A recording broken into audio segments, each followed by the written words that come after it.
Good morning সবাইকে। কেমন আছো সবাই? আশা করবো সবাই ভালো আছো, আমরাও ভালো আছি। আজকে হলো শনিবার।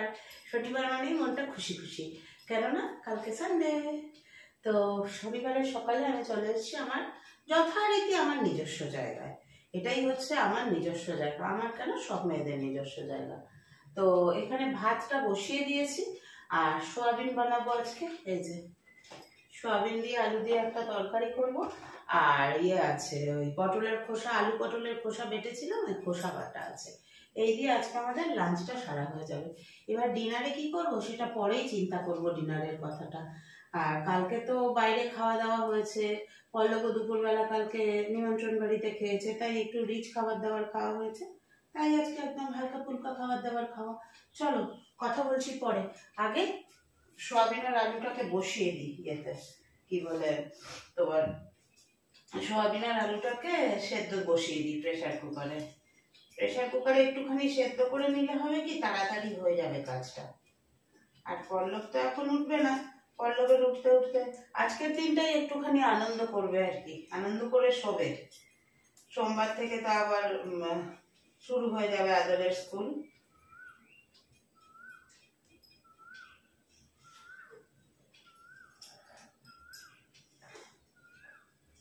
আলু আর ইয়েটাকে একেবারে প্রেসার কুকারে দিয়ে দেবো, তাহলে হবে কি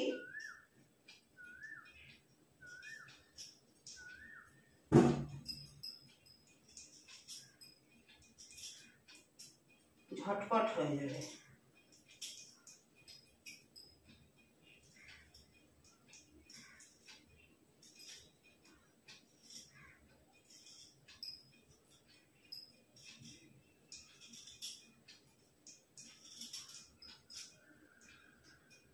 এই কদিন মনে হয় একটু এরকম ওয়েদার থাকবে, বৃষ্টি বৃষ্টি ওয়েদার, জানো তো। কালকে তো বৃষ্টি ভালো মতনই হলো। তা যাই হোক, বৃষ্টি থাকলেও যাওয়ার সময় একটু ঝামেলা পড়েছে।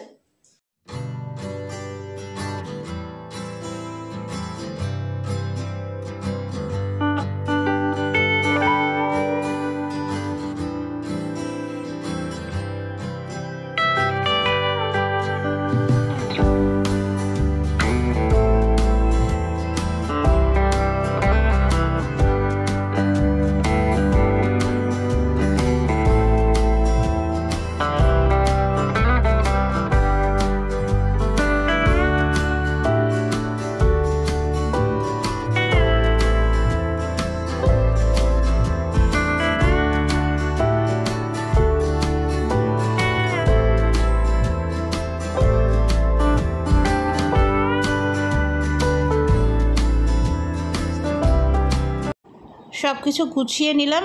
ভাত তো 1 ফুট দিয়ে ফেলেইছি, আর সোয়াবিন আর আলুটা একবারে একটু সেদ্ধ করে নেব ভালো করে সেদ্ধ করে নিয়ে জলটা ফেলে দিয়ে সোয়াবিনগুলো ভালো করে চিপে নিয়ে বারবার করে ধুয়ে নেব। তাহলে সোয়াবিনের যে একটা নিজস্ব গন্ধ থাকে সেটা চলে যাবে।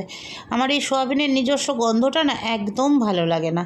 তারপরে নর্মালি একটা মশলা তৈরি করে নিয়ে সোয়াবিনের তরকারিটা করব।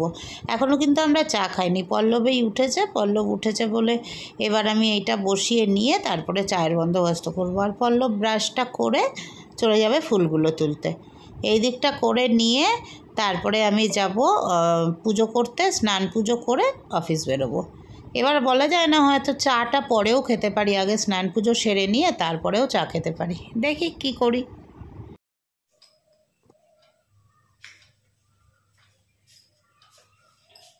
কালকে তো রান্নাবাড়ি কিছুই করিনি। কালকে একবার খালি এটা জ্বলেছে, গ্যাসটা জ্বলেছে, দুবার জ্বলেছে, দুবারই ও জল এসছে তার আওয়াজ, দুবারই শুধু চা হয়েছে। মানে সকালে একবার আমরা চা খেয়েছি দিয়ে এসে, পুজো দিয়ে এসে, আর রত্না যখন এসছে রত্নাকে একবার চা করে দিয়েছি, ব্যাস এইটুকুই। তারপরে আর জ্বলেনি গ্যাস। তো আজকে বাসনও সেরকম কিছু নেই, জাস্ট এই দুটো চায়ের কাপ রয়েছে। চায়ের কাপ দুটো আমি সাধারণত রাখি না, কালকে রয়ে গেছে আর কি, এদিক ওদিক নানান কাজের চাপে। আর প্রেসার কুকারটা দেবো, আর যেটুকু আজকে রান্নার বাসন হবে ওইটুকুই থাকবে, আর কিছুই আজকে নেই। তো একটা প্ল্যান আঁটছি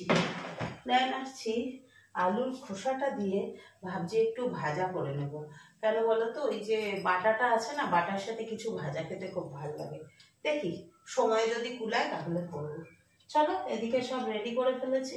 চায়ের জন্য কাপ প্লেট রেডি করে রেখে দিলাম। পল্লব উঠবে, চা করবো।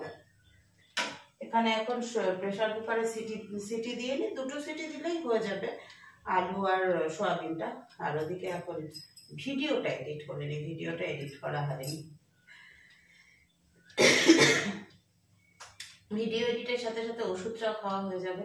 3টে ওষুধের একটা খাওয়া হয়ে গেছে। 6টা বাজতে 5-এ একটা খেয়েছি, এখন 6টা 10, তাহলে 6টা 25-এ আরেকটা খাবো, আর 7টা বাজতে 5-এ আরেকটা। ভালোই হবে। তারপরে পল্লব উঠবে, চা করবো, চা খাবো, এদিকেও সব গোছানো হয়ে যাবে।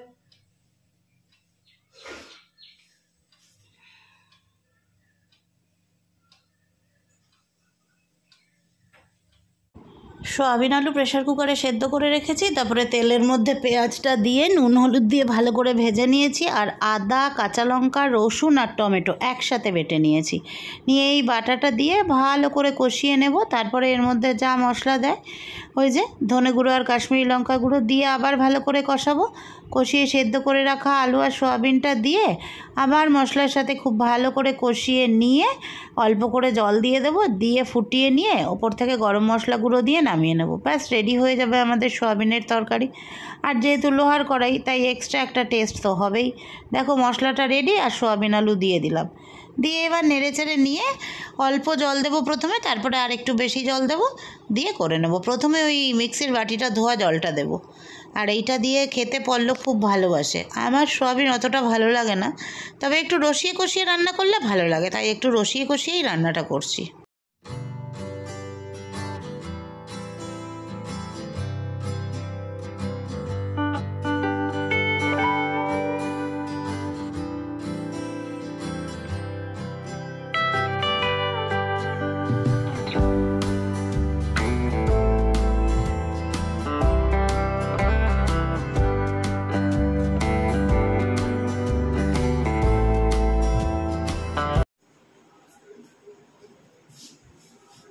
হয়ে গেছে স্নান ঠান পুজো টুজো সেরে এবার চলে এসেছি, খালি চাটা বানাবো।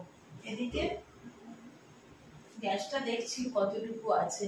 এদিকে সয়াবিনের তরকারি হয়ে গেছে, ওদিকে ভাতও উপর দেওয়া হয়ে গেছে, আর বাটাটা তো আছে। ব্যাস আলুর খোসাটা এখন ভাজছি না, ওটা রাতে গরম গরম ভেজে খাবো। চাটা হবে। ভিডিও এডিটিং এর কাজও কমপ্লিট করে ফেলেছি। ভিডিও এডিটিং হয়ে গেছে, ভিডিওটা খালি আপলোড করব। ওয়াইফাইটা আজকে রিচার্জ হবে, কাল রাতে ওয়াইফাই শেষ হয়েছে। দাদাকে বললাম, দাদা বললো 8টার পরে রিচার্জ হবে। তো রিচার্জটা হলে তারপরে আপলোডে বসাবো। চা খাবো, তারপরে ওই একটু জল খাবারে কিছু খাবো। পল্লবকে ছাতু কলা মুড়ি দিয়ে দেবো, আমি একটু কিছু খাবো, খেয়ে নিয়ে রেডি হয়ে যাবো। তার মাঝে আশা করছি 8টা বাজে 10, 8টা 10-15-র মধ্যে চলে আসবে আমার রত্না দিদি। সেদিনকে বকা দিয়েছি, আজকে এরকম করলে কিন্তু কাজ হবে না, তোমাকে বলেইছি 8টার মধ্যে আসতে হবে। তো কিছু বলেনি, সেদিনকে ঘর মুছতেও দিইনি, শুধু বাসন মেজে চলে গেছে। তারপর থেকে ঠিকঠাক আসছে। রেডি হয়ে গেছি, বেরিয়ে পড়ছি। বেজেছে কটা জানো তো? 9টা বাজতে 5। চলো টাটা, পরে কথা হবে। ঘড়িতে এখন সময় হচ্ছে 9টা 35। অফিস থেকে গেছিলাম একটা বার্থডে পার্টিতে। বার্থডে পার্টি মানে কিছুই না, জাস্ট ঘরোয়া একটা আয়োজন। তাই আর রাতে রান্না নেই, আর ইচ্ছাও করলো না শেয়ার করতে তোমাদের সাথে, ওই জন্য শেয়ার করলাম না। রাতে রান্না নেই, আমার পেটটা ভরে গেছে। কিছু না, অনেক কিছু যে খেয়ে এসেছি তা না, কিন্তু স্ন্যাক্স আর টি, কোল্ড ড্রিঙ্কস এগুলো নিয়েই এতটা খাওয়া হয়ে গেছে, এখন আর খেতে ইচ্ছা করছে না। তো ভাবলাম একটু তোমাদের কাছে আসি। এই জাস্ট ঢুকলাম, পল্লব গেছিলো আনতে, মানে পল্লবেরও ইনভিটেশন ছিল, পল্লব গেছিলো নিয়ে আসতে। তো এলাম এখন, এসে একটু ফ্রেশ হলাম। ফ্রেশ হয়ে তোমাদের কাছে একটু এলাম, কারণ নাহলে ব্লগটা একদম ছোট্ট হয়ে যাবে। তেমন তো কিচ্ছুই দেখাইনি না, রান্নাবাড়িও তেমন কিচ্ছুই করিনি। তাই জন্য ভাবলাম একটু আসি। জানো আমার এখানটায় না একটা কীরকম হয়েছে, ওই যে সেই হয় না মুখের মধ্যে, ওগুলো ভিটামিনের অভাব হচ্ছে। ঘড়িতে এখন বেজেছে 10টা 20। আজকে শুতে চলে এসেছি। কেন বলো তো? রান্নাবাড়ি নেই তো, খাওয়া দাওয়া করেই এসেছি। আর বেশ টায়ার্ড লাগছে, শনিবার তো একটু মজাও লাগছে যে কালকে দেরি করে ঘুম থেকে উঠবো। আর একজন তো পাশে বসে বসে খেলা দেখছে। রোজই হয়তো ওরকম মনে হয় এই শনিবার করে যে রবিবার দেরি করে উঠবো, কিন্তু দেখবে রবিবারই তাড়াতাড়ি উঠতে হয় কোনো না কোনো কারণে। অবশ্যই এই মাসের এটাই লাস্ট রবিবার ছুটি, পরের রবিবার তো শেষ রবিবার, সেই রবিবারে তো আবার অফিস আছে।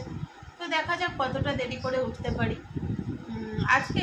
আজকে না বেশ কয়েকদিন ধরেই দেখছিলাম হইচইতে একটা সিরিজ দেখছিলাম, লজ্জা 1, লজ্জা 2। লজ্জা 1টা আগেই দেখে নিয়েছি, লজ্জা 2টা দেখছিলাম। ভার্বাল অ্যাবিউজ, ডোমেস্টিক ভায়োলেন্স এইগুলো নিয়ে। সত্যি কথা, কিছু কথা এত সুন্দর বললো না, মানে যখন কোর্টে সওয়াল জবাব হচ্ছে সেইখানে দীপঙ্কর দে হয়েছিলেন উকিল, এত সুন্দর কথাগুলো বলল যে আমাদের সমাজে একটা মেয়ে একা চাকরি করবে, সংসার সামলাবে, সেই মেয়েটা তার সন্তান সামলাবে, সেই মেয়েটা তার সন্তানকে একা একা স্কুলে নিয়ে যাবে, অফিস যাবে একা একা, এগুলোতে কোনো আপত্তি নেই।